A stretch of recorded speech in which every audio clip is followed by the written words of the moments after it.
जो लोग जीवन का अर्थ समझते हैं, जो जीवन का मूल समझते हैं, जो यहां आने के कारणों को समझते हैं, वही लोग महान और महापुरुष बन जाते हैं।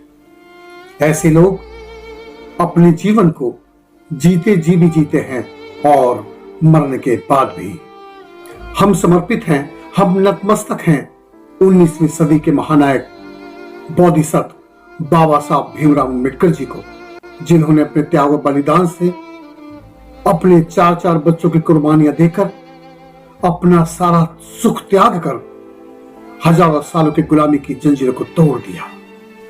बाबा साहब को समर्पित हम अपनी छोटी सी इस कोशिश से आप सभी को बाबा साहब के द्वारा किए गए कार्य और उनके संघर्ष से आपको अवगत कराना चाहते हैं।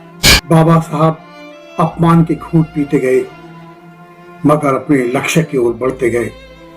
अपनी प्रारंभिक शिक्षा 17 से पूरी करके मुंबई आ गए और मुंबई में बाबा साहब ने इकोनॉमिक्स और पॉलिटिकल साइंस में डिग्रियां हासिल की।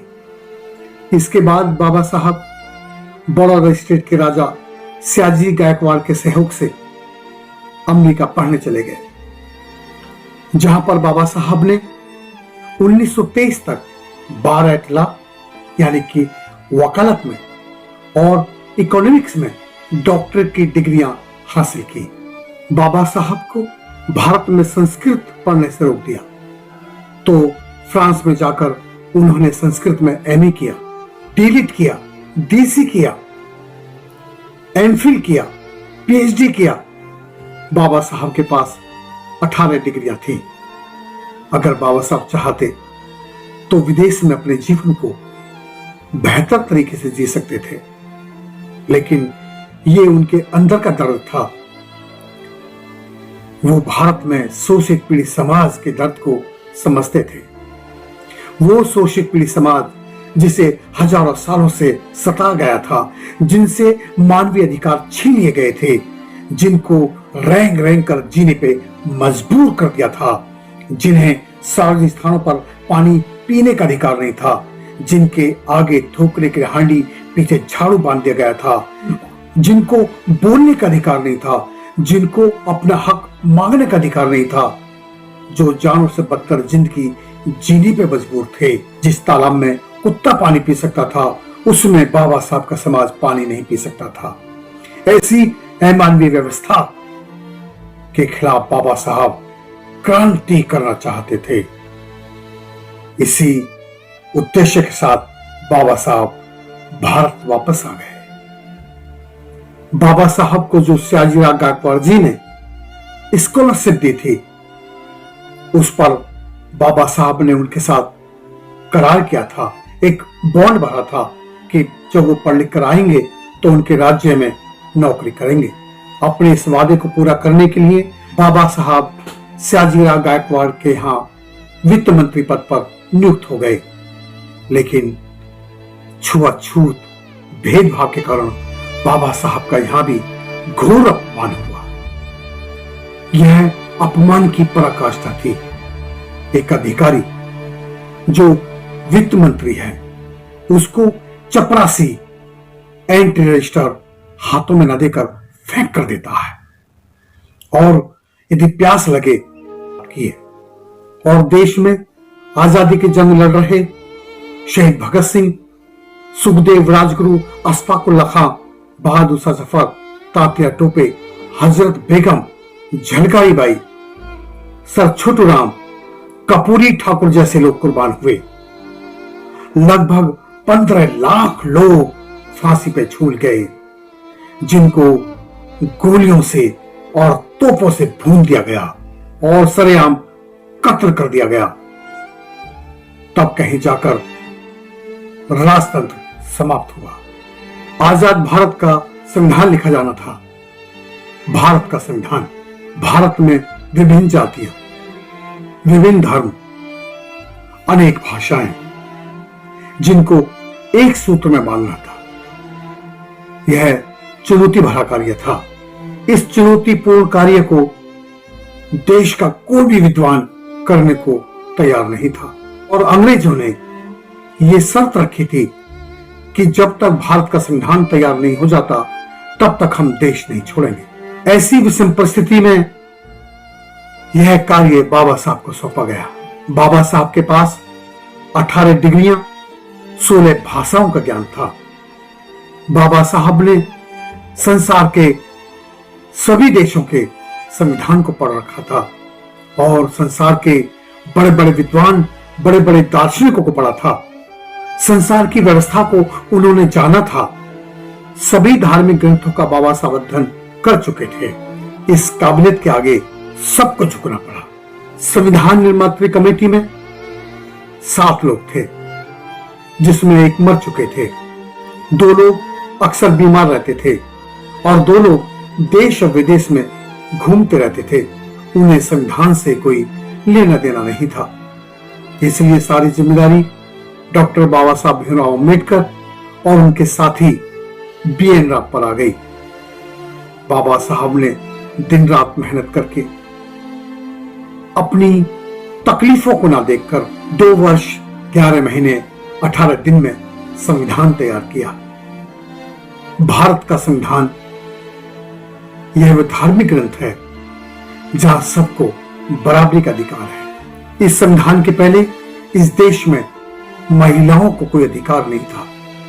महिलाओं को सती किया जाता था, नगर वधु प्रथा, नृत्यांगना प्रथा, देवदासी प्रथा, विधवा प्रथा, बाल विवाह प्रथा, नियोत प्रथा, स्तंकर जैसी घृणित व्यवस्था से ग्रस्त थी महिला। उसे बोलने का अधिकार नहीं था, उसे मर्जी की शिक्षा लेने का अधिकार नहीं था, उसे मर्जी के सपने देखने का अधिकार नहीं था। महिला को पिता और पति की संपत्ति में कोई अधिकार नहीं था। महिला को मात्र पैर की जूती भोग का साधन मान लिया गया था। बाबा साहब ने संविधान में महिला को विशेष अधिकार देकर उनको हजारों सालों की गुलामी से मुक्ति दिलाई। आज देश में प्रत्येक क्षेत्र में जो महिलाएं अपनी मौजूदगी दर्ज करा रही हैं, जो प्रतिनिधित्व कर रही हैं, ये बाबा साहब के संघर्ष का प्रतिफल है।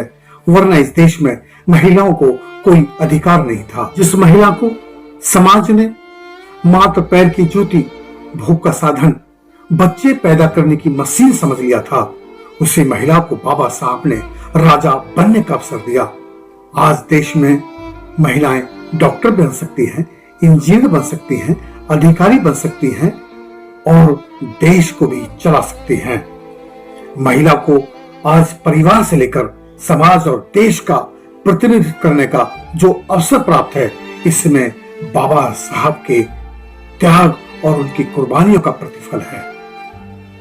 इसलिए देश की प्रत्येक महिला को बाबा साहब का सम्मान करना चाहिए। भारत का संविधान हमें सामाजिक, आर्थिक और राजनीतिक न्याय देता है। भारत का संविधान हमको विचार अभिव्यक्ति, विश्वास, धर्म, उपासना की स्वतंत्रता देता है और अवसर की समता, व्यक्ति की गरिमा देता है। राष्ट्र की एकता और अखंडता सुनिश्चित कराने वाली बंधुता बढ़ाने के लिए हमें दृढ़ संकल्पित करता है। ऐसे संविधान को नमन, हम नतमस्तक हैं। यही वो राष्ट्रीय धार्मिक ग्रंथ है जो हमें एक सूत्र में बांधता है, जहां कोई ऊंचा कोई नीचा नहीं है, किसी तरह का भेदभाव नहीं है। इससे स्पष्ट हो जाता है कि संविधान में कोई खोट नहीं है, लेकिन जो लोग संविधान में खोट देखते हैं उनकी नीयत में खोट है। बाबा साहब ने कहा था, जिस दिन मंदिर की ओर जाने वाली कतारें शिक्षा संस्थानों और पुस्तकालय की ओर जाने लगेंगी, जिस दिन लोग अपने शोषण के कारण को समझने लगेंगे, जिस दिन लोग अपने कमाए हुए धन और अपने जीवन के 10% हिस्से को मानवीय विकास में लगाने लगेंगे, उस दिन हम विश्वगुरु बन सकते हैं। उस दिन हम सारे संसार का नेतृत्व कर सकेंगे। आज के दिन हमारे जीवन में बहुत महत्वपूर्ण है। आओ हम सब मिलकर आज संकल्प लें कि हम बाबा साहब की शिक्षाओं को अपने जीवन में उतारेंगे और हम करेंगे ऐसे भारत का निर्माण जहां हम सब भारतीय होंगे।